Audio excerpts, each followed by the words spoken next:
ایک ایسی سرزمین جہاں دیو جن اور جادو حقیقت ہے، وہاں گیرولت نامی ایک خطرناک جادوگر رہتا تھا۔ جادوگر عام انسان نہیں تھا، وہ دو آہے اور بلوں کا ساتھ دیتا تھا۔ سفید بالوں، بلی کی آنکھوں اور زبردست قوت کے ساتھ گیرولت بڑے جادوگروں میں سے ایک تھا۔ ایک رات گیرولت ایک گاؤں میں ایک مندر سے کچھ جادوئی طلسم اٹھانے گیا، جو کہ اس نے ایک بھیانک بلا کو دینا تھا تاکہ وہ اپنی طاقت میں اضافہ کر سکے۔ جب رات کا اندھیرا چھا گیا تو گیرولت اپنے جادوئی گھوڑے پر گاؤں میں اپنی چاندی کی جادوئی تلوار کے ساتھ داخل ہوا تاکہ تلوار سے لوگوں کو ڈرا سکے اور اپنا مقصد پورا کر سکے۔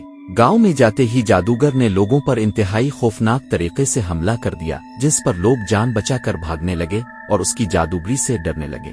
جادوگر لوگوں کو بھاگتا دیکھ رہا تھا، جس سے اس کا حوصلہ بڑھ گیا اور وہ خاموشی سے مندر میں داخل ہو گیا اور وہ جادوئی چیز جس کی بلا کو تلاش تھی وہ الفاٹے لی۔ جادوگر کا پورے گاؤں میں خوف و ہراس پھیل چکا تھا، کیونکہ لوگوں کا ماننا تھا کہ یہ جادوئی چیز اگر کسی دیو آبلا کے ہاتھ لگ گئی تو گاؤں والوں کو بہت نقصان اٹھانا پڑے گا۔